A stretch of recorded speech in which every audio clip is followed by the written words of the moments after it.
কেমন আছেন বন্ধুরা? সো আজকের ভিডিওতে আমি কথা বলবো আম ফখরুল ভাইয়ের সাথে আমার যে ডিসকাশনটা হয়ে গেল সেটা নিয়ে। অ্যান্ড আরও এর আনুষঙ্গিক বেশ কিছু টপিক। তো আপনারা যদি আমার ভিডিও রিসেন্টলি ফলো করে থাকেন তাহলে আপনারা জানেন যে আমি রিসেন্টলি একটি ভিডিও করেছি যে নাদির অন দ্য গো তার decision to leave USA and pursue his nomadic lifestyle. অর্থাৎ নোমাডিক মানে যাযাবরের মতো যে লাইফস্টাইলটা সেটা পার্সু করতে তার যে ইচ্ছা, এবং এর একটা ব্যাকগ্রাউন্ড আছে। সে হচ্ছে 2020 সাল পর্যন্ত পিএইচডি করতে ইউএসএতে, এবং পিএইচডিটা সে মাঝপথে থামিয়ে দিয়ে সে হচ্ছে দেশের বাইরে চলে যায়, ইউএসএর বাইরে চলে যায়। অ্যান্ড সে ঘোরাফেরা করে বিভিন্ন দেশে, বিভিন্ন রকম মানে জাস্ট নোমাডিক একটা লাইফস্টাইল মেনটেন করতে থাকে। এবং অ্যাট সার্টিন পয়েন্ট তার মনে হয় যে এই পিএইচডিটা সে আর কন্টিনিউ করবে না, অ্যান্ড দেন সে তার he moves on. And through this process he makes a living out of it. So উনি যেটা করে, উনি এখন full time blogger, full time YouTuber, এবং ফুল টাইম ইউটিউবিংয়ের মাধ্যমে উনি এখন not just YouTuber, social media influencer বলা যেতে পারে। এবং সোশ্যাল মিডিয়া ইনফ্লুয়েন্সিংয়ের মাধ্যমে উনি একটা সাস্টেনেবল ইনকাম চ্যানেল গ্রো করেছেন। সো এই টপিকটার উপরে তো উনি কিছুদিন আগে রিসেন্টলি একটি ভিডিও দিয়েছেন যে কেন উনি ইউএসএ থাকবেন না, অ্যান্ড কেন উনি ইউএসএতে থাকা তার জন্য সাস্টেনেবল না for his lifestyle, for his business and everything. তো এইটার রেসপন্সে এএসএম ফখরুল ইসলাম, যিনি একজন নিউক্লিয়ার ইঞ্জিনিয়ার, তার একটি channel, one of the channels, he is 2 or 3 other channels. So one of the channels উনি ডিসকাস করেছেন যে কেন একজন talented guy like Nadir should return to US and continue pursuing his PhD and start contributing to the society, um, like as a biomedical engineer, because biomedical engineering এর উপরই নাদিরের PhD ছিল বা continue করতেছিলেন। তো এখানেই আর কি ফখরুল ভাইয়ের একটা কমেন্ট ছিল যে তার আসলে সে যেই রকম কন্ট্রিবিউট করতে পারতো অ্যাজ অ্যান ইঞ্জিনিয়ার, সে ওই নোমাডিক লাইফস্টাইলে বা ওই ব্লগার হয়ে ওই রকম কন্ট্রিবিউশন তার কোনোদিনও হবে না, সে কখনোই করতে পারবে না, এবং it's a loss for the humanity. Now the question was, is it truly a loss? Now এইটা নিয়ে ডিসকাস করার জন্য এই শনিবার তার সাথে আমার কথা হয় তার অন্য আরেকটি চ্যানেলে, সেটা হচ্ছে ডিপ ডাইভ উইথ ফখরুল। তো ওই চ্যানেলে তার সাথে আমার সুন্দর একটি ডিসকাশন হয়, এবং এই ডিসকাশনে আমরা বোঝার চেষ্টা করি যে আমার পার্সপেক্টিভটা কি, because I am coming from a camp who is supporting Nadir on his decision to leave US. On the other hand, there is another camp, and ওই ক্যাম্পে ফখরুল ভাই বলতেছেন যে না, একজন ট্যালেন্টেড মানুষের জন্য যতদিন পর্যন্ত তার একটা স্কোপ থাকে সমাজে বড় কিছু করার, তার আসলে উচিত ওই বড় কাজটা করার, বা তার আসলে উচিত সেই ক্যারিয়ারটা পার্সু করার। It's not like he is forcing on him, মানে ফখরুল নাদিরকে ফোর্স করতেছে না, বাট উনি চান যে একটা মিনিংফুল কন্ট্রিবিউশন যেন সে করতে পারে। সো এটা নিয়েই আজকের ডিসকাশন। আমি খুব চেষ্টা করবো শর্টে শেষ করার, বাট আমার মানে ওই দিনের ডিসকাশনের পরে আমি আমার কিছু থটস, আমার যেটা মনে হলো, কারণ ওই দিন 2 ঘন্টা ধরে আমরা ডিসকাশন করছিলাম আর কি, আমি বোঝার চেষ্টা করতেছিলাম উনি আসলে কোথায় আছে, ওনার মাইন্ডসেটটা কীভাবে কাজ করে, ওনার ওয়ার্ল্ড ভিউটা কী, সেটা বোঝার চেষ্টা করতেছিলাম ফখরুল ভাইয়ের। অ্যান্ড আমি হয়তো আমারটা বোঝানোর চেষ্টা করেছি, বাট দেখা গেছে যে 2 ঘন্টার সময় অনেক মনে হলো, দেখা যায় যে ডিসকাশন করতে করতে সময় চলে গেছে। অ্যান্ড আমার মনে হয় যে আমার কিছু আফটার থট রাত হয়ে গেছে, কথা জড়িয়ে যাচ্ছে, বাট শেয়ার করা উচিত before I forget all about it. So ওই ডিসকাশনে আপনারা যদি দেখে থাকেন ওনার ওই চ্যানেলে গিয়ে দেখতে পারবেন, বাট মানে আমার যেটা মনে হলো যে আমি বোর্ডে চলে আসি। সো ওনার সোসাইটিতে কন্ট্রিবিউশনের জন্য উনি একটা হায়ারার্কি প্রেফার করেন, এবং হায়ারার্কিটা হচ্ছে একটা vertical hierarchy, right? Vertical hierarchy মানে সোসাইটিতে কোন রোলে কিভাবে কন্ট্রিবিউট করা যায় তার একটা র্যাঙ্কিং আছে, তার একটা হায়ারার্কি আছে। সো ওনার কাছে যে যারা হচ্ছে এসেনশিয়াল ওয়ার্কার, রাইট, তারা এসেনশিয়াল ওয়ার্কার যারা,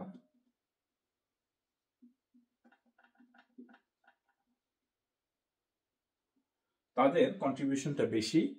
সো তাদেরকে আমাদের সমাজে সবার উপরে রাখতে হবে। And then it comes towards the end other influencers, আপনি আর্টিস্ট বলেন ইত্যাদি। আমি জানি না এটা র্যাঙ্কিংয়ে তারা কোথায় থাকবে, বাট অবশ্যই এসেনশিয়াল ওয়ার্কার সবার উপরে থাকবে। আর্টিস্ট বা অন্যান্য যারা বলেন, যারা আসলে ওইভাবে একটা সোসাইটি বা একটা হিউম্যান কাইন্ড বা হিউম্যান রেসকে অ্যাডভান্সমেন্টে মানে ওভাবে কোনো দৃশ্যমান ভূমিকা রাখে না, তারা নিচেই যাবে। এবং এটা kind of common sense, right? তো ওনার কথা হচ্ছে যে একটা ভার্টিক্যাল র্যাঙ্কিং থাকা উচিত এবং এসেনশিয়াল ওয়ার্কারদের সবার উপর রাখা উচিত। না, এসেনশিয়াল ওয়ার্কারের যে ডেফিনেশনটা, এইখানে হয়তো একটা ভেগ একটা ডিসকাশন হয়ে গেছে। উনি হয়তো বুঝাইতে চাইছেন যে হ্যাঁ, ডক্টর এবং ইঞ্জিনিয়ার থেকে শুরু করে যারা আর কি ফার্স্ট অফ অল যারা ব্রেইন দিয়ে কোনো কিছু চিন্তা করে, যারা ব্রেইন, যাদের আসলে ওইভাবে কন্ট্রিবিউশনটা বেশি রাখতে পারবে, তাদের ফার রিচিং ইম্প্যাক্ট আছে। দেন হচ্ছে ওয়ার্কাররা আসে যারা আসলে ব্লু কলার ওয়ার্কার থেকে শুরু করে। Of course I am not denying that, nobody is denying that, but ওনার কথা হচ্ছে যে যেহেতু নাদির, আমি এখান থেকে একটু কালারটা সুইচ করি, নাদির আগে এখানে ছিল, রাইট না, ওখান থেকে উনি যখন এখানে নেমে এলেন, সহজ ভাষায় বুঝাইতে, উনি আগে এসেনশিয়াল ওয়ার্কার নাম্বার 1 র্যাঙ্কিং এ ছিলেন। এখান থেকে সুইচ মানে আর্টিস্টে যখন নেমে এলেন, তখন তার একটা ডাউনগ্রেড হলো এবং এই ডাউনগ্রেডের মাধ্যমে উনি ওনার মেধার অপচয় করতেছেন। সো অফকোর্স এটা দুইটা ক্যাম্প অবশ্যই আছে এবং ইন্টারেস্টিংলি আমি মোটামুটি আমার ফ্রেন্ড সার্কেলের সাথে যাদের কথা হয়েছে, আমি দুই একটা কমেন্ট দেখছি, তারা দুইটা ক্যাম্পই আছে। বাট বিশেষ করে ফখরুল ভাইয়ের যে ক্যাম্প, এটা খুবই ছোট, খুবই অল্প লোকজন এটা সাপোর্ট করতেছে। অন্যদিকে আমি যেই ইয়াটা বলতেছি যে আমার যুক্তিটা ছিল, আমরা এখন সমাজের এমন একটা জায়গায় চলে আসছি আস্তে আস্তে, মানব সভ্যতার শুরু থেকে আজকে পর্যন্ত এমন একটা জায়গায় চলে আসছে এবং আস্তে আস্তে এটা আরো ইভলভ হবে। এমন একটা জায়গায় চলে আসছি যে we can afford more luxury, right? যদি বিইং অ্যান আর্টিস্ট কে একটা লাক্সারি হিসাবে আপনি কনসিডার করেন, তবে আমরা বলতে পারি যে একটা সমাজে আমরা আর্টিস্ট থেকেও এবং এসেনশিয়াল ওয়ার্কার থেকেও আমরা কোএক্সিস্ট করতে পারি, আমরা সাস্টেইন করতে পারি। It can B A sustainable world. তো ফখরুল ভাইয়ের কথা হচ্ছে যে আমাদের সোসাইটিতে যদি সবাই এসেনশিয়াল ওয়ার্কার হয়, কেউ যদি আর্টিস্ট নাও হয়, তাহলে কোনো ক্ষতি হবে না। কিন্তু সবাই যদি এসেনশিয়াল ওয়ার্কার না হয়, মানে উনি হচ্ছে একটা সিচুয়েশন কিনে ওটাকে এক্সাজারেট করেন, এমপ্লিফাই করেন। তো কিন্তু আমি যদি এসেনশিয়াল ওয়ার্কার না হয়ে যদি খালি আর্টিস্ট হয়ে যাই একটা সোসাইটির সবাই, তাহলে সোসাইটি কলাপস করবে। ইয়েস, মানে থিওরিটিক্যালি দ্যাটস ট্রু যে এসেনশিয়াল ওয়ার্ক কেউই করতে পারে না, দেন আর্টিস্টরা সবাই বসে আছে, রাইট? ওনারা খালি গান গাচ্ছে, ওনারা খালি আর্ট তৈরি করতেছে, then who would provide all the essential services like Medicare, transportation, all those things, right? So essential worker যদি কেউ না থাকে, তাহলে আর্টিস্ট দিয়ে সোসাইটি চলবে না। সো কারো যদি কিছু করতে হয়, ফার্স্ট তার করা উচিত এসেনশিয়াল ওয়ার্ক, তার মাধ্যমে সোসাইটিতে কন্ট্রিবিউট করা উচিত। আর যদি এসেনশিয়াল ওয়ার্ক না করতে পারে, নেক্সট বেস্ট থিং, ঠিক আছে, next best essential work, and then কিছু না করতে পারলে হয়তো আর্টিস্ট হবে। এইভাবে হচ্ছে সমাজে মিনিংফুলি কন্ট্রিবিউট করা যায়, আমি যদি ওনার কথাটা ওইভাবে সামারাইজ করি। বা দেখেন, এইভাবে একটা ডিসকাশনের মাধ্যমে হয়তো পুরোপুরি বোঝাও যাবে না। এখন আমার যা মনে হয়েছে আমি তাই বলতেছি, যদি ভুল করে থাকি তাহলে সেটা ঠিক করে দিতে পারেন। বাট আমার কাছে এটাই মনে হয়েছে যে উনি বলতেছেন যে এসেনশিয়াল ওয়ার্কারই হওয়া উচিত। এখন আর্টিস্টের পরে উনি আরেকটা জিনিস, ওনার মেইন ভিডিওতে আরেকটা জিনিস বলছিলেন ফখরুল, উনি বলছিলেন যে চিল করে লাইফ পার করে দিব, এই জিনিসটা মানুষের ইয়া হইতে পারে না, উনি এটা এগ্রি করে না এবং করতে নাই পারেন। কারণ হচ্ছে প্রত্যেকটা মানুষের তার নিজস্ব একটা ওয়ার্ল্ড ভিউ আছে এবং সেই ওয়ার্ল্ড ভিউ, এটা তার আগের যত এক্সপিরিয়েন্স, তার যত পাস্ট এক্সপিরিয়েন্স, তার যত মনে করেন পজিটিভস এন্ড নেগেটিভ, বিশেষ করে ট্রমা, যদি সে মোটামুটি ট্রমাটাইজ থাকে তার আগের লাইফে, তাহলে সে কিন্তু একটা খুবই ন্যারো মাইন্ডেড ওয়ার্ল্ড ভিউ তৈরি করে ফেলে। আবার কেউ যদি ধরেন অনেক হ্যাপি থাকে আগের লাইফে, দেন তার একটা ওয়াইড একটা ওয়ার্ল্ড ভিউ তৈরি হয়ে যায়। এটা আমার theory, don't quote me on this of course. আরেকটা জিনিস আমি বলি, আমি কিন্তু অ্যানথ্রোপোলজিস্ট না, সোশ্যাল সায়েন্টিস্ট না, এটা আমি জাস্ট আমার অবজারভেশন বলতেছি। হ্যাঁ, তো আপনার যদি মনে হয় যে আপনি আমার সাথে এগ্রি করেন বলবেন, নাহলে বলবেন যে এগ্রি করেন না। সো বেসিক্যালি উনি যেটা বলতেছেন যে ওনার এইরকম একটা মাইন্ডসেট, যে উনি মনে করেন যে খালি চিল করে লাইফ কাটাই দিব, চিল করে সমাজ ইয়ে করে দিব, মানে বসে থাকবো, দেন সমাজ আর আগাবে না। এখন প্রশ্ন হচ্ছে যে বিইং অ্যান আর্টিস্ট হওয়া মানে কি চিল করা? একজন লোক খালি সারাদিন কবিতা রাখে, তার মানে কি সে সারাদিন চিল করতেছে না কাজ করতেছে? এটা একটা ফিলোসফিক্যাল ডিসকাশনে চলে যায়। আপাত দৃষ্টিতে সে কোনো কাজ করতেছে না। একজন আর্টিস্ট সারাদিন ধরেন ছবি আঁকতেছে, অথবা গান গাচ্ছে, অথবা কবিতা লিখতেছে। নাও এই কবিতার মাধ্যমে একটা সমাজের, একটা কালচার, একটা দেশের, একটা জাতির নিজস্বতা সাধারণত সংরক্ষিত হয়। সেই আলোচনায় যদি যাই, তাহলে সবকিছুর পাশাপাশি একটা জাতির নিজস্বতা ধরে রাখতে এই কালচারের কিন্তু হিউজ একটা ইম্পর্টেন্স।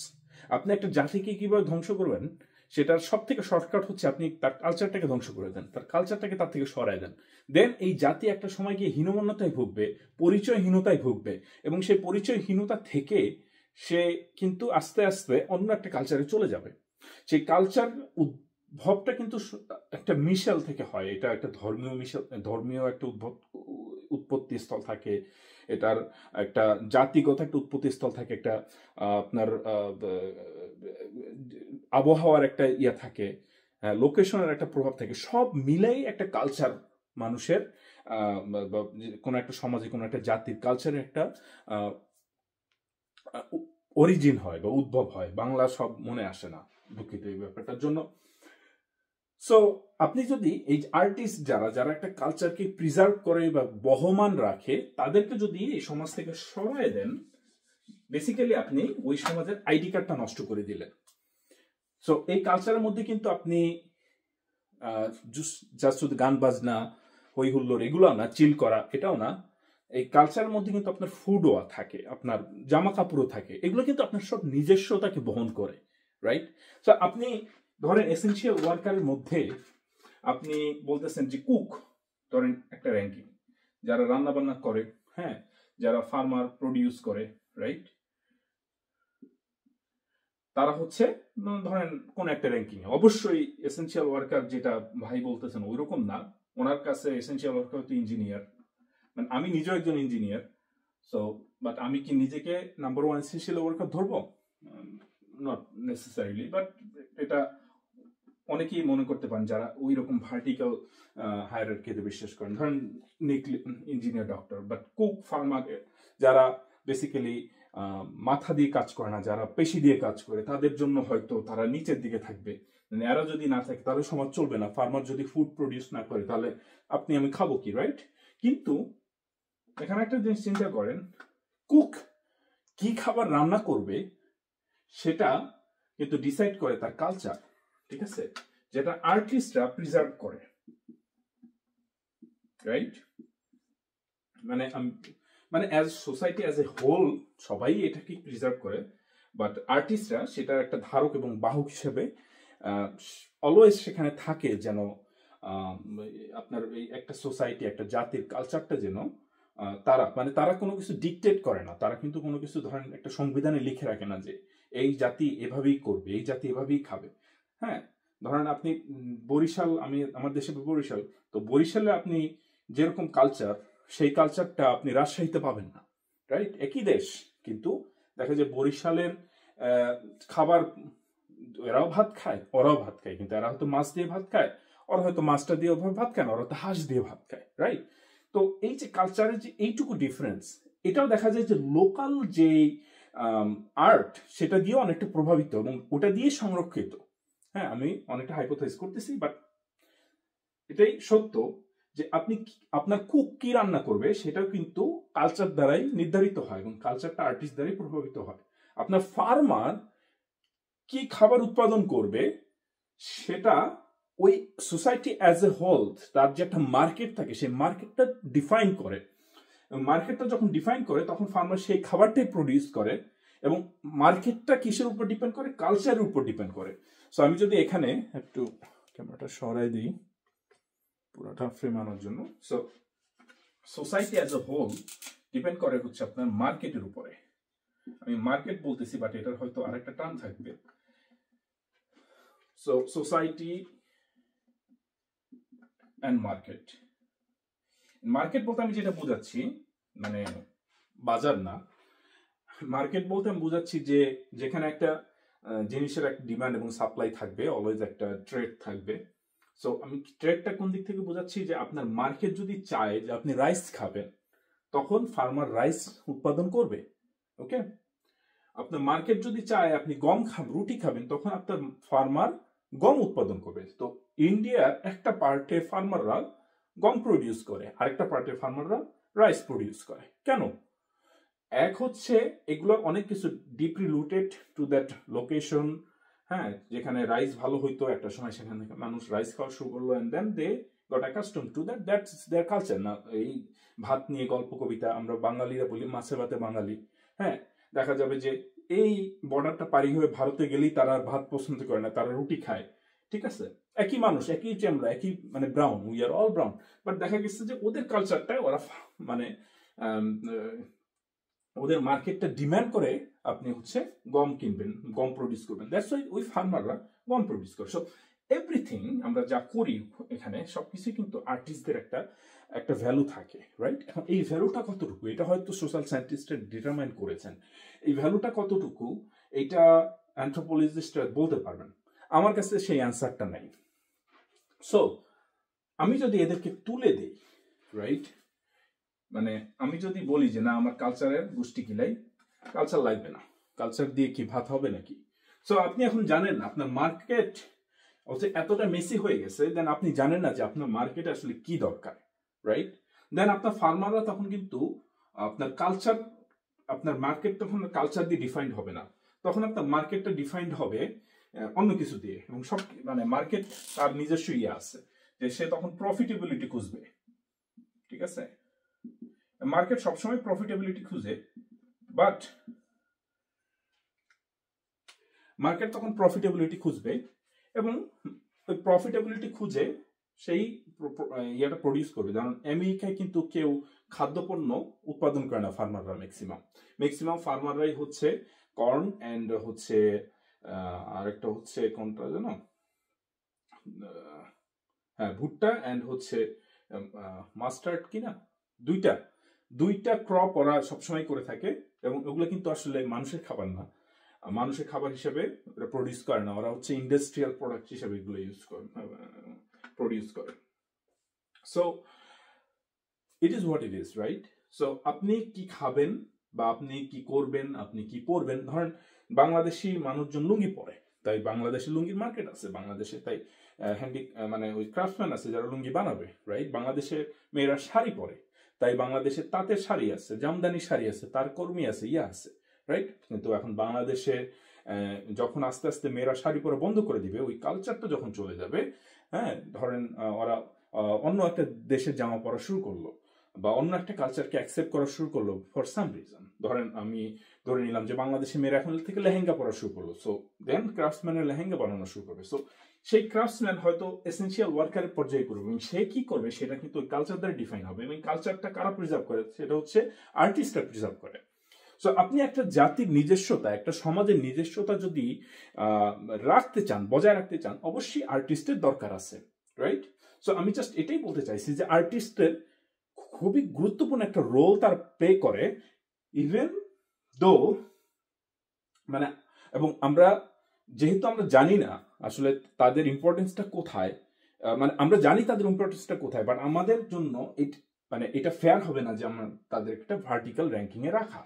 সো আমার কথা ছিল যে maybe we can place them shoulder to shoulder with us, right? Not as like this kind of ranking. So এখন আমি বেশ কয়েকটা উদাহরণ দিব, মানে আমার মনে যা আসতেছে সেগুলো নিয়ে কিছু উদাহরণ দিব। ধরেন এখন তো এই ভ্লগার নিয়ে কথা হচ্ছিল, এবং ভ্লগার কথাটা ফখরুল ভাইয়ের এখন আরেকটা যুক্তি ছিল যে নাদিরকে দেখে সবাই এখন যেন কেউ ভ্লগার না হয়ে যায়, সেই জন্য উনি ওয়ার্ন করতেছিল জনগণকে, হুইচ উই অল অ্যাপ্রিসিয়েট। কারণ জীবনে আপনি বেশ কয়েকটা রুট আছে যেগুলোতে আপনি সাকসেস পাবেন, রাইট? সো আপনি স্টার্টটা এখানে ধরেন আর সাকসেসটা এখানে, ওকে? সো এর মধ্যে কিছু রুট আছে, ধরেন একটা ধরেন ট্রেডিশনাল এডুকেশন, রাইট? হ্যাঁ, তারপর আছে ধরেন আপনি বিজনেস, হ্যাঁ, তারপর হচ্ছে ধরেন আপনি কন্টেন্ট ক্রিয়েট করলেন, ইত্যাদি বিভিন্ন রকম রাউট আছে, আপনি সাকসেসে আসতে পারেন। আপনার লাইফের একটা গোল হচ্ছে আপনি যেটাই করেন না কেন সাকসেসে আসা। তো এখন ফর দ্য লাইক আমাদের কালচারে, আমাদের বাঙালি কালচারে we do not take risk, মানে আমরা এত রিস্ক নেই না সাধারণত। আমরা বিজনেস খুব একটা করি না, যেমন মারোয়ারি বা ওই যে মধ্যপ্রদেশের যারা, তারা দেখা যায় যে বাংলাদেশে এসে বা পশ্চিমবঙ্গে এসে তারা অনেক বিজনেস করে। বাঙালির মধ্যে এই ধাতটা নাই, বাঙালির মধ্যে অন্যান্য রিস্ক নেওয়ার ধাত খুবই কম। হ্যাঁ, কিছু কিছু জায়গার আছে, যেমন নোয়াখালীর লোকজন অনেক বিজনেস করে, বাট বাঙালির মধ্যে বাঙালি যেটা সব থেকে প্রুভ করছে যে আমরা মাছে ভাতে বাঙালি আরাম করে সাকসেস নিব, এডুকেশনটা হচ্ছে স্মার্টেস্ট ওয়ে বাঙালির জন্য। যে আপনি এসএসসি দিবেন, এইচএসসি দিবেন, বিএসসি করবেন, এমএসসি করবেন, পিএইচডি করবেন, ইত্যাদি করে আপনি সাকসেসটা পাবেন। হ্যাঁ, এবং হয়তো স্ট্যাটিস্টিক বা পরিসংখ্যান দেখলে বোঝা যাবে যে যারা এডুকেশন পথ নিচ্ছে তাদের সাকসেসফুল হওয়ার রেটটা প্রবাবিলিটি বেশি। কিন্তু এইটাকে আমরা বেশি গুরুত্ব দিতে গিয়ে দেখা গেছে যে আমরা শিক্ষা ব্যবস্থাকে খুবই সেকেলে করে রাখছি। যেন আমাদের এখন প্রত্যেকটা জেলায় জেলায় বিশ্ববিদ্যালয় লেভেলের কলেজ আছে, প্রত্যেকটা জেলায় জেলায় একটা ইউনিভার্সিটি আছে। এই করতে গিয়ে ইউনিভার্সিটির মান কিন্তু আমরা রক্ষা করি নাই। আমাদের হচ্ছে যার লেকচারার হওয়ার যোগ্যতা নাই তাকে প্রফেসর বানিয়ে দেওয়া হয়েছে এমন অনেক জায়গায়, ঠিক আছে? বিসিএস দিয়ে যারা বিশ্ববিদ্যালয় লেভেলের কলেজে পড়াচ্ছেন তাদের অনেকেরই পিএইচডি নেই, কিন্তু তারা বিশ্ববিদ্যালয় লেভেলের কোর্স পড়াচ্ছেন, এবং দেখা যাচ্ছে যে তারা হচ্ছে প্রাইভেট পড়ান, বিশ্ববিদ্যালয় লেভেলের স্টুডেন্ট আমি বলতেছি যারা বিশ্ববিদ্যালয় কলেজে পড়ে। তো বিশ্ববিদ্যালয় কলেজ যেগুলো ন্যাশনাল ইউনিভার্সিটির আন্ডারে, তারা কিন্তু কোন রকম বিশ্ববিদ্যালয় লেভেলের স্টুডেন্টদের মতো তাদের ওই রকম ইয়াটা নাই, ইন্টেলিজেন্স বা ওই রকম স্কিলগুলো ডেভেলপ হয় না। কারণ তারা হচ্ছে কাইন্ড অফ আপনার কি হয়, প্যাম্পার্ড হয়, বা আমি কি বলতে যাচ্ছি যে দেখ খুবই অদ্ভুত করা। আমি বিএম কলেজ আমার বরিশাল আমার বাড়ির পাশে, তো আমি দেখি কি যে ওই বিভিন্ন অনার্স কোর্সের স্টুডেন্টরা ইকোনমিক্স, রাষ্ট্রবিজ্ঞান, ফিজিক্স, কেমিস্ট্রি সবাই হচ্ছে প্রাইভেট পড়তে যাচ্ছে, ঠিক আছে? এবং বিএম কলেজে যারা পড়ে, বিএম কলেজ কিন্তু একটা বিশ্ববিদ্যালয় কলেজ, রাইট? এটা ন্যাশনাল ইউনিভার্সিটি আন্ডার একটা বিশ্ববিদ্যালয় কলেজ। তো সেখানে দেখা যাচ্ছে যে যারা পড়াচ্ছেন তারা হচ্ছে বিসিএস দিয়ে আসা, হয়তো মাস্টার্স করা খুব বেশি হলে, এবং তারা হচ্ছে সেখানে পড়াচ্ছেন বিশ্ববিদ্যালয় স্নাতক লেভেলে তারা পড়েছেন, যাদের আসলে লেকচারার হবারও যোগ্যতা নাই। সো মানে আমি বলতেছি না যে তারা অযোগ্য, কিন্তু একটা ইউনিভার্সিটিতে পড়াতে হলে তার একটা মিনিমাম স্ট্যান্ডার্ড সারা ওয়ার্ল্ড ঠিক করে দিছে। সেখানে বাংলাদেশে এখনো আমরা অনার্স, মাস্টার্স, গ্র্যাজুয়েট দিয়ে বিশ্ববিদ্যালয়ে পড়াচ্ছি। এবং এটা শুধু যে এই বিশ্ববিদ্যালয় কলেজ হচ্ছে তাও না, অন্যান্য যেই প্রতিষ্ঠিত বিশ্ববিদ্যালয় আছে সেখানে যেহেতু তারা শিক্ষক পান না, অনেক সময় দেখা যায় অনার্স দিয়েই অনেকে লেকচারার হিসেবে জয়েন করেন, দেন মাস্টার্স করেও অনেকে লেকচার হিসেবে জয়েন করেন। I have nothing against them, they are the brightest people, bunch of brightest people in our country, not in the world, but and they are hardworking, of course, but that doesn't give them the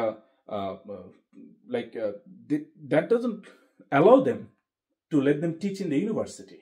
ইউনিভার্সিটিতে পড়ানো এটা মুখের কথা না, right? যাই হোক, আমি ওদিকে না যাই। তো আমরা এই এডুকেশনকে খুব বেশি প্রায়োরিটাইজ করতে গিয়ে আমরা এটাকে, আমাদের এখন যেটা দরকার এই এডুকেশন সিস্টেমটাকে ওভারঅল করা দরকার। এটা যেমন সত্যি, আবার ওই যে বাংলাদেশে কিছু আছে যে খালিদ ফারহান বা এরা যেটা করতেছে যে ওই যে প্যাসিভ কোর্স ইত্যাদি ইত্যাদি, এগুলো নিয়ে প্যাসিভ জার্নাল ইত্যাদি করতেছে, এবং তারা ইউনিভার্সিটি ব্যতিক্রম একটা নিয়ে আসতেছে বা প্রমোট করতেছে। সমস্যা যেটা, ইউনিভার্সিটি, বাংলাদেশের ইউনিভার্সিটি আর যাই হোক, যতই ইনএফিশিয়েন্ট হোক, যতই খারাপ হোক, সেটা আপনি ইউনিভার্সিটি সিস্টেম বলেন, মানে ট্রেডিশনাল যে শিক্ষা ব্যবস্থা, সেটা ইউনিভার্সিটি সিস্টেম বলেন বা ন্যাশনাল ইউনিভার্সিটি আন্ডারে কলেজ বলেন, এগুলো সরকার দ্বারা অনুমোদিত, রাইট? এখন আপনার সরকার দ্বারা যখন অনুমোদিত থাকে, তখন আপনার ওই ডিগ্রির কিছুটা হলেও একটা ভ্যালু থাকে, রাইট? আপনি এই যে জার্নাল বা এইসব প্যাসিভ, এই যে অনলাইনে কোর্স করে আপনি কখনো ওই মানে সরকারি যে অনুমোদিত যে কোর্স মানে ডিগ্রি আছে তার কাছাকাছি হবে না, কোনোদিন হবে না। আপনি কোর্সেরাতে আপনি 100টা কোর্স নেন, মানে আপনি কোর্সেরার তো নাম শুনছেন বা ইডিএক্স, এগুলোতে আপনি 100টা ডিগ্রি নেন, এগুলো কিন্তু কোনোটাই আপনি সিভিতে অ্যাড করতে পারবেন না, রাইট? আপনাকে ফিজিক্যালি কোথাও গিয়ে পড়লে সেইটাই হচ্ছে আপনার জন্য effective for your life and career. মানে এখন হচ্ছে দুইটাই খারাপ, এর মধ্যে কম খারাপ কোনটা, রাইট? সো এই যে এডুকেশনের মাধ্যমে যে সাকসেসটা, এইটাকে আমরা এত প্রায়োরিটাইজ করি, অ্যান্ড কিন্তু এই পথটাও কিন্তু এত ইজি না, রাইট? আমরা বলি যে easy, but it is not easy, but it's less difficult than others. কারণ হচ্ছে অন্যান্যগুলোতে কিন্তু সাকসেস রেট একটু কম। বিজনেস বলেন, বা যেমন বিজনেসে অনেক আনসার্টিনিটি থাকে, আবার কন্টেন্ট ক্রিয়েশন বলেন, আদার এন্টারপ্রেনার যেটাকে বলে, আমি বাংলার ইংলিশ বলতে গিয়ে জড়াই যাচ্ছি, বাট কথা হচ্ছে যে আপনার উদ্যোক্তা, বাংলায় যেটাকে বলে উদ্যোক্তা, হ্যাঁ? তো উদ্যোক্তা হওয়ার যে রাউট, এগুলো কিন্তু অনেক মানে ফেলিউর রেট কিন্তু অনেক হাই। সেদিক থেকে আপনি যদি এডুকেশনটা পার্সু করেন, ইন দ্যাট কেস মানে আপনি সাকসেসফুল হবেন, মানে আপনার একটা চাকরি হবে, হ্যাঁ, আপনি খেয়ে পরে বেঁচে থাকতে পারবেন। আপনি যে একেবারে সবাই যে পিএইচডি করবে, সবাই যে বিজ্ঞানী হবে, বা সবাই যে একেবারে টপ নচ চাকরিটা করবে, তা কখনোই হবে না। অল্প কিছু লোক এগুলো করতে পারবে, বাট ম্যাক্সিমাম লোক আপনি খেয়ে পরে বেঁচে থাকবেন, ওইটার একটা কোনো রকম গ্যারান্টি আছে। আর আপনি মোটামুটি লেখাপড়া করে থাকলে আপনার একটু হলেও বুদ্ধিটা শানিত হবে, তো আপনি মানুষের কাছে কম ঠকবেন আর কি, ঠিক আছে? এটা একটা মানে এক্সপেকটেশন। কিন্তু এগুলো করতে গিয়ে এই যে এডুকেশনটা যেহেতু একটু অনেক ডিফিকাল্ট, তো অনেকে করে কি যে না, এটাকে স্কিপ করে আমি প্যাসিভ জার্নাল করি, এন্টারপ্রেনারশিপ করি, হ্যাঁ, দেন হচ্ছে বিজনেস করি, হাবিজাবি করি, দেন হচ্ছে অনেক সময় নষ্ট করে। আমাদের সোসাইটি এতটা ব্রোকেন বাংলাদেশে যে আপনি যদি একটা সময় আপনার ইউথটাকে নষ্ট করে ফেলেন কোনো কিছু পার্সু করতে করতে, then it's very difficult for people to get back on track. And then অনেকে যেটা করে হতাশ হয়ে যায়, দেন হচ্ছে নেশা করে, ইত্যাদি ইত্যাদি বিভিন্ন ব্যাপার, ঠিক আছে? বাট স্টিল মানে কেউ যদি চায়, দেয়ার ইজ এ ফ্রেমওয়ার্ক, কিন্তু বাংলাদেশের মানুষের জন্য এটা অনেকটা ডিফিকাল্ট। সো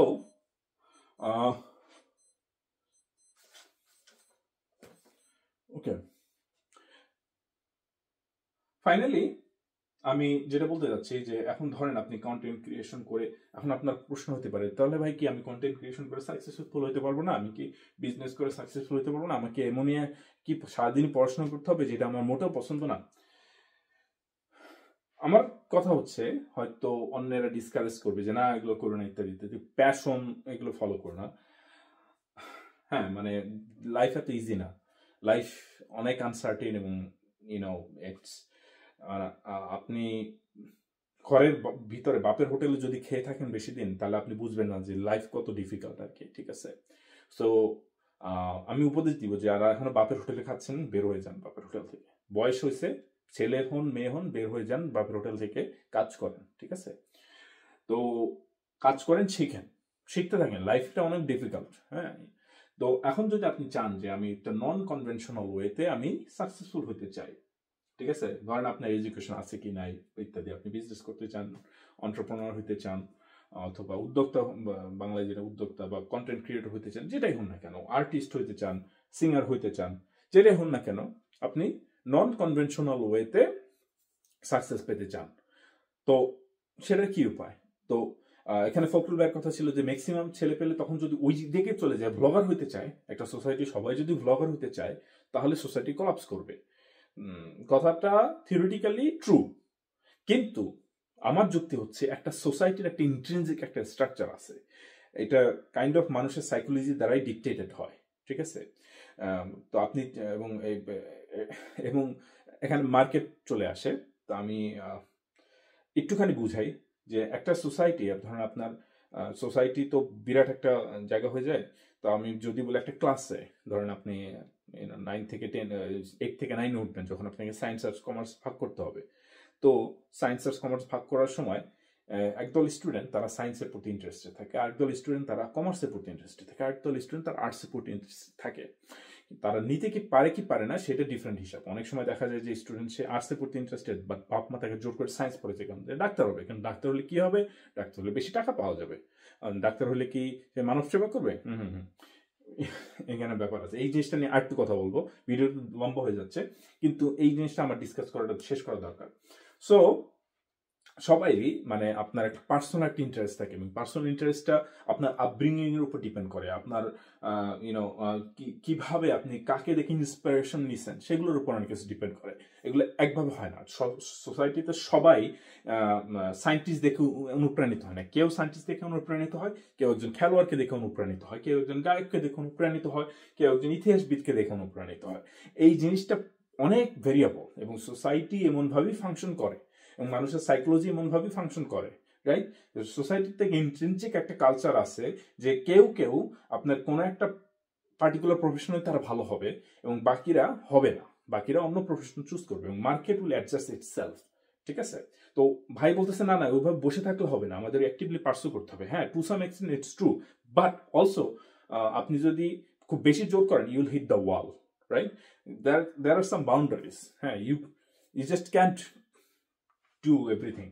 Anyway, তো আপনি যদি ধরেন কন্টেন্ট ক্রিয়েট করতে চান অথবা বিজনেস করতে চান ইত্যাদি যেই করতে চান না কেন, if you want to be successful, you can be successful. So একটা রুল বলে যে আপনি যদি কোনো কিছুর পিছনে 10,000 আওয়ার্স স্পেন্ড করেন, ইনভেস্ট করেন, জাস্ট বসে থাকলে হবে না, 10,000 আওয়ার্স আপনাকে ইনভেস্ট করতে হবে। আপনি কন্টেন্ট ক্রিয়েশন করতেছেন, আপনি 10,000 আওয়ার্স ধরে কন্টেন্ট ক্রিয়েশন করেন, শিখেন, জিনিস প্রসেসের ভিতরে থাকেন। আপনি বিজনেস করতেছেন, আপনি 10,000 আওয়ার্স ইনভেস্ট করে আপনি বিজনেসটা করেন, get out of the market, দেখেন, শিখেন, সেখানে ইনভলভ থাকেন ফুল টাইম, ঠিক আছে? তাহলে আপনি ওখানে সাকসেসফুল হবেন। আমি কয়েকটা স্টোরি দিয়ে শেষ করবো। ফার্স্ট অফ অল নাদির ভাইয়ের স্টোরিটা বলি। তো নাদির ভাই 2020 সালের আগে যখন সে কন্টেন্ট ক্রিয়েশন করতো, তার চ্যানেলে মাত্র সাবস্ক্রাইবার ছিল 100 জনেরও কম, এটা ওনার ওয়েবসাইটে বলা আছে। অ্যান্ড দেন যখন উনি ফুল টাইম এটাকে পার্সু করা শুরু করলো, তখন দেখলো যে যখন উনি প্যাশন নিয়ে এটার পিছনে আরো সময় দিল, সে এর আগে তো একটা লার্নিং ছিল, সেই লার্নিংটা আপনি ইউজ করে অ্যান্ড দেন এখন আরো এনথিউজিয়াজম নিয়ে যখন উনি ফুল টাইম এটার পিছনে সময় দেওয়া শুরু করলেন, একটা সময় গিয়ে উনি দেখলেন যে ওনার চ্যানেলের গ্রোথ, অ্যান্ড কোভিডের একটা কন্ট্রিবিউশন ছিল, হোয়াট নট, বাট চ্যানেলের একটা গ্রোথ, এক্সপোনেনশিয়াল গ্রোথ হয়ে গেল, রাইট? তো উনি কিন্তু ওই সময়টা দিয়ে আসছেন, and he knows what he is doing. That's the কি পার্ট। আপনাকে জানতে হবে যে আপনি কি করতেছেন, ঠিক আছে? এটা একটা ভেরি কমন কোশ্চেন যে do you know what you doing. মানে আমরা আমাদের প্রফেশনাল লাইফে সবসময় এটা জিজ্ঞেস করি যে আমরা একটা মানুষের প্রতি মানে বিশ্বাসটা ওইভাবেই নিয়ে আসি যে এই লোকটাকে আদৌ জানে যে সে কি করতেছে নাকি জানে না, রাইট? এবং কার কাজ দেখলেই বুঝে যে he doesn't know what he is doing, right? It's a common saying here, okay? So if you don't know what you are doing, then try to know what you want to do, okay? So spend time on it, ঠিক আছে? ওকে, so এই জিনিসটাই আমি emphasise করতে যাচ্ছি। এই একটা story যে এখানে এটা তো ওয়ান অফ দ্য স্টোরিজ হয়ে গেল। আরেকটা জিনিস বলি, আমার এক ফ্রেন্ড, সে হচ্ছে ডাক্তার। হ্যাঁ, সে ডাক্তার, এবং তার অনেকদিন ধরেই তার একটা ইচ্ছা ছিল, অনেক আগের কথা, সেটা 5-7-8 বছর আগের কথা। তখন সে বলতেছিল, ভাই আমি ডাক্তারিও করি, পাশাপাশি আমি হচ্ছে করতেছি, কি বলে, বিজনেস শুরু করলাম, হ্যাঁ, গরুর খামার বিজনেস ইত্যাদি ইত্যাদি। তো প্রথমে অনেক এনথিউজিয়াস্টিক ইত্যাদি, কিন্তু পরে দেখা গেছে তাদের হচ্ছে লাভ হচ্ছে না। তারা অনেক চেষ্টা করছে কিন্তু লাভ হচ্ছে না। একটা কারণ কি, সব মানে 2-3 বছর পরে বা আরো একটু পরে 5-7 বছর পর আমি তাকে জিজ্ঞেস করলাম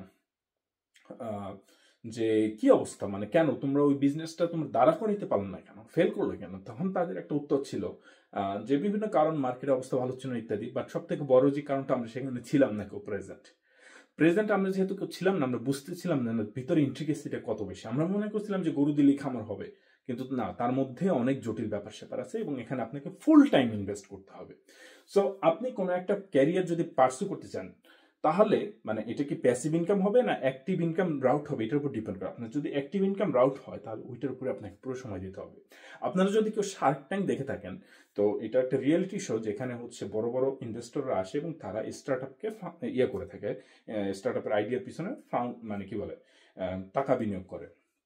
তো মোস্ট অফ দ্য টাইমস আমি এটা দেখছি, যখন শার্ক যারা বিনিয়োগকারী তারা যখন দেখে যে যে উদ্যোক্তা তার একটা ফুল টাইম জব আছে, তখন তারা অনেকে পিছায় যায়, শার্করা অনেক সময় পিছায় যায়। তখন তারা বলে আমি তোমাকে টাকা ইনভেস্ট করতে পারি যদি তুমি এটার পিছনে ফুল টাইম কাজ করা কমিট করো, তাহলেই আমি তোমার পিছনে টাকা ইনভেস্ট করবো। ঠিক আছে, কারণ এই শার্করা জানে যে এর পিছনে কি পরিমাণ খাটতে হয়। কোনো একটা স্টার্ট আপ, কোনো একটা বিজনেস, কোনো একটা কিছু দাঁড়া করানো এটা মানে ছেলের হাতের মোয়া না। এর পিছনে আপনার ইনসেইন অ্যামাউন্ট খাটতে হবে, ইনসেইন। আপনাকে ফাউন্ডার হিসেবে যেমন খাটতে হবে, আপনি যাদের এমপ্লয়ীদের নেবেন তাদেরকেও অনেক খাটতে হবে। এবং এর একটা ট্রেড অফ হলো যে আপনি হয়তো যখন এইটা মানে কোম্পানিটা সাকসেসফুল হবে তখন আপনিও যেমন অনেক লাভবান হবেন, অন্যদিকে যারা এমপ্লয়ি তারাও কোম্পানির শেয়ার পাবে। সো দেখেন ভাই, সবকিছুর পিছনেই মানি একটা বড় মোটিভেটিং ফ্যাক্টর।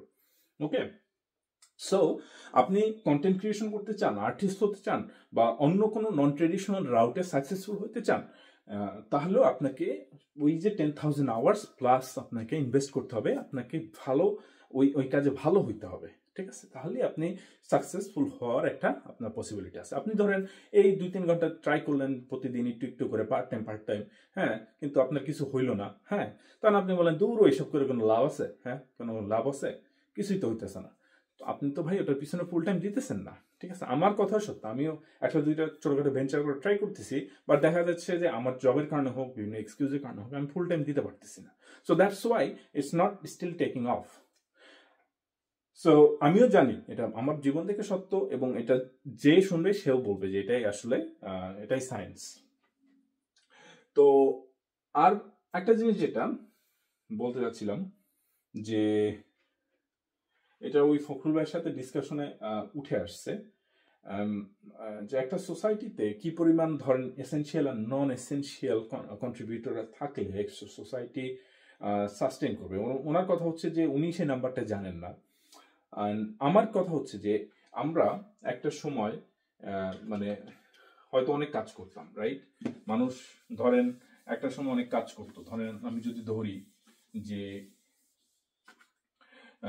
কথার কথা, আমি অ্যানথ্রোপোলজি বলতেছি না, কথার কথা, 24 ঘন্টা যদি ঘন্টা হয় তাহলে 12 ঘন্টা হয়তো কাজ করতো আর 12 ঘন্টা ঘুমাইতো। হ্যাঁ, তো আস্তে আস্তে সেই ওয়ার্ল্ড মানে এতটাই কাজ করতে হইতো, খাবার খুঁজতে হইতো, শিকার করতে হইতো ধরেন, হ্যাঁ, সেখান থেকে আমরা আজকে এমন একটা ওয়ার্ল্ডে চলে আসছি যেখানে আমরা 8 আওয়ার ওয়ার্ক করতে পারি, 8 আওয়ার আদার অ্যাক্টিভিটিস, হ্যাঁ, আদার অ্যাক্টিভিটিস অ্যান্ড 8 আওয়ার আমরা রেস্ট নিতে পারি, রাইট, বা স্লিপ করতে পারি। সো এই আমরা একটা ব্যালেন্সে চলে আসছি, এবং that is reason behind it, right? দেখা গেছে যে এইভাবে কাজ করলে মানুষ অপটিমালি তার বেস্ট আউটপুটটা দিতে পারতেছে। এবং আস্তে আস্তে আমাদের যেটা হবে, আমাদের নিজেদের ফিজিক্যাল ওয়ার্কের উপরে রিলায়েন্সটা অনেক কমতে থাকবে, আমরা আরো অনেক লাক্সারি পাবো। এবং এগুলো যখন আপনি বেটার ইকোনমি, ভালো ইকোনমি যে কান্ট্রিগুলোতে আছে সেখানে গেলে দেখতে পাবেন সেখানে ফিজিক্যাল লেবার মানুষ ওভাবে করে না, তাই সেখানে জিম আছে, এই আছে, সেই আছে, জাস্ট মানুষকে ফিজিক্যালি অ্যাক্টিভ করার জন্য। যখন এইসব জিম টিম ছিল না তখন মানুষ কি করতো? তখন মাঠে কাজ করতো, তাদের তো জিম লাগে না, হ্যাঁ, ফিজিক্যালি অ্যাক্টিভ থাকার জন্য। কিন্তু এখন মানুষজন অফিসে কাজ করে, হ্যাঁ, আরামের জব করে, গাড়ি চালায় এসির মধ্যে, তো তাদের মধ্যে তো ফিজিক্যাল সেই ইয়াটা নাই। একটা মানুষকে ফিট থাকার জন্য যে পরিমাণ ফিজিক্যাল অ্যাক্টিভিটিস করার দরকার সেটা তাদের তো করার দরকার হচ্ছে না। সো দ্যাটস ওয়াই মানুষজন এখন কি করে, যে জিম করে, হাবিজাবি করে। বাট আমরা অনেক এখন আরামের লাইফটা লিড করতেছি, কারণ আমরা পারতেছি, টেকনোলজির কল্যাণ হোক, যে কারণে হোক, এটা হিউম্যান রেস এভাবেই আগায় আসছে। ওভারঅল হিউম্যান রেস, এটা একজন দুইজনের কোনো কন্ট্রিবিউশন নাই। ইয়েস, একজন কোনো একটা কন্ট্রিবিউট করছে বা একজন কোনো একটা আইডিয়া দিছে, বাট এইটা খালি জাস্ট উনি দিলেই হবে না, এটা সবাইকে অ্যাকসেপ্ট করতে হবে। যেমন আলবার্ট আইনস্টাইন হয়তো তার থিওরি নিয়ে ফার্স্ট যখন আসছিল কেউ এটা বিশ্বাসই করে নাই। আস্তে আস্তে যখন মানুষজন রেডি হয়েছে, মানুষজনের কালেকটিভ উইজডম যখন বাড়ছে, তখন এটা অ্যাডভান্স হয়েছে। সো কালেকটিভলি যখন আপনার সময় হবে অ্যাডভান্স হওয়ার, তখনই আপনি অ্যাডভান্স করবেন।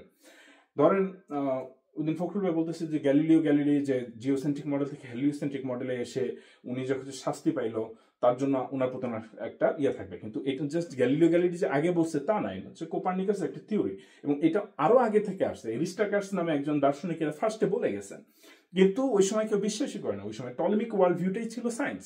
অ্যান্ড দেন আস্তে এই গ্যালিলি বলেন, এই কোপারনিকাস বলেন, এরা হচ্ছে এটাকে স্পিয়ারহেড করছে।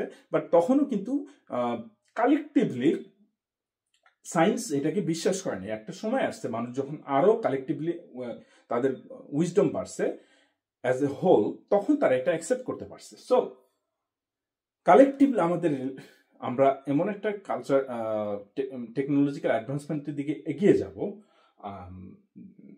তখন আমরা আমাদের রেস্ট টাইমটা আরো বাড়ার আমাদের কথা, রাইট? আমাদের 3 দিন উইকেন্ড চলে আসবে, দেন হচ্ছে কারণ আমাদের ফিজিক্যাল অ্যাক্টিভিটিস কমে যাবে, আমরা আরো মেন্টালি আমরা আরো বেশি অ্যাক্টিভ হব আর কি। সেটা অন্য দিনের ডিসকাশন। বাট আমার কথা হচ্ছে যে আমরা আজকে এমন একটা ওয়ার্ল্ডে, এমন একটা সমাজে দাঁড়ায় আছি যেখানে আমরা চাইলে অ্যাফোর্ড করতে পারি যে essential worker, certain numbers of essential worker can take the responsibility of the entire society, okay, and we can pay them well. So basically যেটা হয় যে ধরেন ডাক্তার বলেন, ইঞ্জিনিয়ার বলেন, বা যারা আর কি ফ্রন্ট লোডিং করে এই বেসিক্যালি একটা সোসাইটি যত হার্ড ওয়ার্ক, রাইট, সেটা ফিজিক্যাল হোক মেন্টাল হোক, তারা কিন্তু দে আর পেইড রিয়েলি ওয়েল। এটা ডিপেন্ড করে society two society, but at least US তারা মোটামুটি ভালোই পেইড হয়, ডিপেন্ডিং করে। কিন্তু তাদের ট্রেড অফটা হচ্ছে তারা ওই কাজটা মানে চিল না করে ওই কাজটা করতেছে, that's why they are getting paid. আমি যদি চাই আমি কাজ করব না, রাইট, আমি ওই কাজ না করে আমি চিল করব, ওকে, এবং আমার সেই লাক্সারিটা আছে, মানে আমার পার্সোনালি নাই বাট অনেকের থাকে, এবং সে যদি সেই লাক্সারি পার্সু করতে চায় অবশ্যই তার সে রাইটটা আছে। এখানে ফখরুল ভাইয়ের মতো আমি বলতে চাচ্ছি না যে মানুষজন যদি মনে করে যে আমি চিল করব, সমাজে কন্ট্রিবিউট করবো না। ভাই, সমাজের দায়িত্ব আপনার কেউ দেয় না, আমারও কেউ দেয় না। সমাজ কালেকটিভলি ওর গতিতে আগাবে। সমাজ যদি কলাপস করে তো এটা হচ্ছে ন্যাচারাল সিলেকশন, একটা প্রসেস। হ্যাঁ, সমাজ এইভাবে কোনোদিন কলাপস করবে না। কলাপস করবে ধরেন আপনার একটা সমাজের সবাই কোনো না কোনো কারণে করাপ্টেড হয়ে গেল, তখন সমাজ কলাপস করবে। সমাজের সবাই একটা পেশায় চলে আসলো, দেন সমাজ কলাপস করলো, তাহলে তো আপনি হচ্ছে ওই যে কাস্ট প্রথায়, কিছু কিছু ধর্মের যে কাস্ট প্রথা আছে না, যে এরা এই পেশা, ওরা ওই পেশা, তারা তাই পেশা, হ্যাঁ, তাহলে সমাজটা এভাবে ইয়ে করে না। আমরা তো ওই কাস্ট প্রথা থেকে বের হয়ে গেছি, এখন আমরা ফ্রি উইলের জগৎ।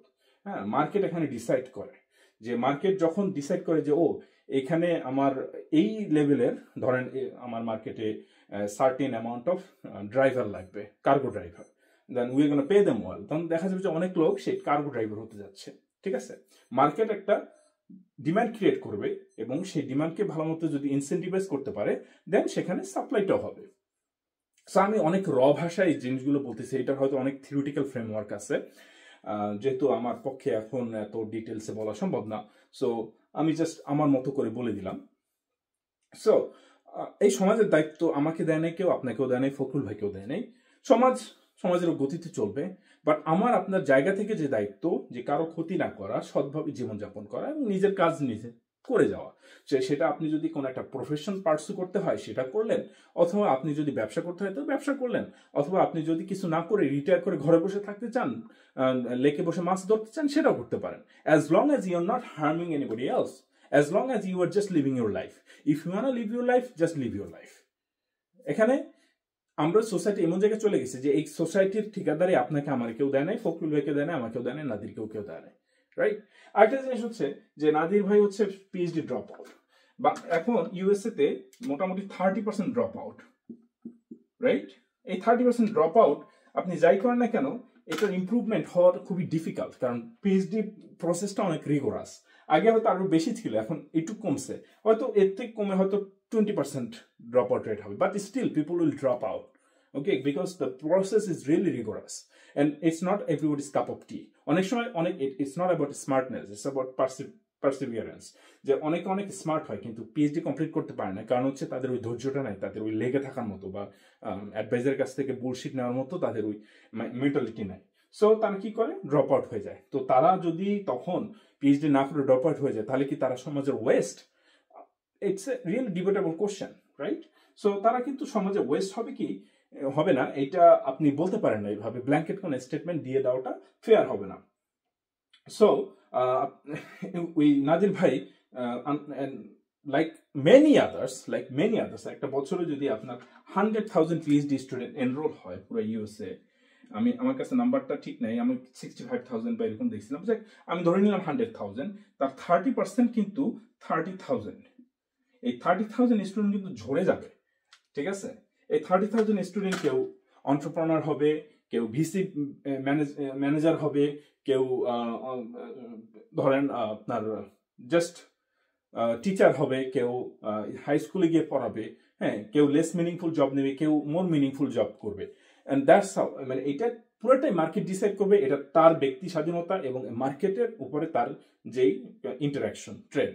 ওকে, ধরেন আমি ড্রপ আউট হয়ে গেলাম, অ্যান্ড ড্রপ আউট হয়ে আমি একটা ক্যারিয়ার পার্সু করলাম, আমি ফেল করলাম, then I will move out. So market did not respond very well to my service, তাহলে আমি ওখান থেকে মুভ আউট করে আমি অন্য কিছু পার্সু করবো। ওকে, আমি ওখানে সাকসেস না হলে আমি অন্য কিছু পার্সু করবো। এইটাই তো হচ্ছে মানুষের জীবনের বিভিন্ন অধ্যায়, রাইট? মানুষ তো সবকিছু যেটাই করে সেটাই তো হয় না। ওকে, so you just have to move on and then get on with your life. You just cannot force anyone to think that this is the way that life should work. Okay? এখন আপনি বলতে পারেন যে তাহলে কি ফখরুল ভাইয়ের মতো এত স্মার্ট মানুষ কি উনি কি ভুল বললেন? না, ওনার ওয়ার্ল্ড ভিউ একরকম। আমি বলবো যে অনেকেই বলতেছেন যে ওনার ওয়ার্ল্ড ভিউ একটু ন্যারো মাইন্ডেড, বাট আমি ওরকম ন্যারো মাইন্ডেড বলে ক্রিটিসাইজ করবো না, বাট আমি বলবো যে ওনার ওয়ার্ল্ড ভিউ খুবই সার্টিন একটা অ্যাঙ্গেলে, ঠিক আছে? বাট দ্যাট মানে সাকসেসফুল মানুষজনের ওয়ার্ল্ড ভিউ খুবই এরকম হতে পারে যেটা আপনার সাথে কন্ট্রাডিক্টরি এবং খুবই ন্যারো মাইন্ডেডও হতে পারে। যেমন কিছুদিন আগে ইনফোসিসের বললো যে 70 ঘন্টা 80 ঘন্টা কাজ করতে হবে ইন্ডিয়ানদের, তখন অনেক একটা আপ্রোচ ছিল ইন্ডিয়ানদের মধ্যে, হ্যাঁ। তারপরে হচ্ছে আরেকদিন কে জানি কি একটা ইনফ্রাস্ট্রাকচার কোম্পানির একজন সে বললো যে তোমাদের কেন আমি রবিবারে কাজ করাইতে পারতেছি না, তাই আমার খারাপ লাগতেছে, তোমরা আবার শনিবার বন্ধ চাও, হ্যাঁ। সো রাইট, কোশ্চেনেবল এই যে ওয়ার্ল্ড ভিউ গুলা, এগুলো কিন্তু এরা সাকসেসফুল মানুষের কাছ থেকে আসছে। ইলন মাস্কের যে ওয়ার্ল্ড ভিউ, সেটার সাথে অনেকেরই কিন্তু আছে, যে তার ওয়ার্ল্ড ভিউ বা তার যে আচরণ আর কি, তার সাথেও সেন্সিবল অনেক মানুষের দেখা যায় যে একটা কনফ্লিক্ট হয়। সো সাকসেসফুল মানুষজনের এরকম কনফ্লিক্টিং ওয়ার্ল্ড ভিউ থাকতে পারে, এবং আপনি যদি এইটুকু জানেন যে সবাই সেমভাবে সবকিছু চিন্তা করে না, এবং তাদের ওয়ার্ল্ড ভিউটা তাদের প্রিভিয়াস যে একটা ব্যাকগ্রাউন্ড, তাদের শৈশব, তাদের মেন্টরস, হ্যাঁ, সবকিছু দিয়ে ডিফাইন্ড হয়, ঠিক আছে? এটা আপনি চাইলেই চেঞ্জ করতে পারবেন না। জাস্ট আপনি যেটা করতে পারবেন, আপনি তাদের কথা শুনতে পারবেন, then you can accept it or reject it. তো যাই হোক, অনেক কথাবার্তা বললাম, অ্যান্ড আমি জানি না কয়জন শুনবেন বা শুনবেন না। যদি ভিডিওটা দেখে থাকেন, আমার আসলে এটা শুতে পাওয়া উচিত ছিল, হাই স্পিডে দিয়ে দেখতে পারেন, তাহলে হয়তো এত বোরিং লাগবে না। তো এই কথা বলা ছিল। আর কিছু মাথায় আসলে পরে আরেকটা ভিডিও করে জানাবো। আপনাদের কোনো থটস থাকলে অবশ্যই কমেন্টে জানাবেন। ভালো থাকবেন, বাই।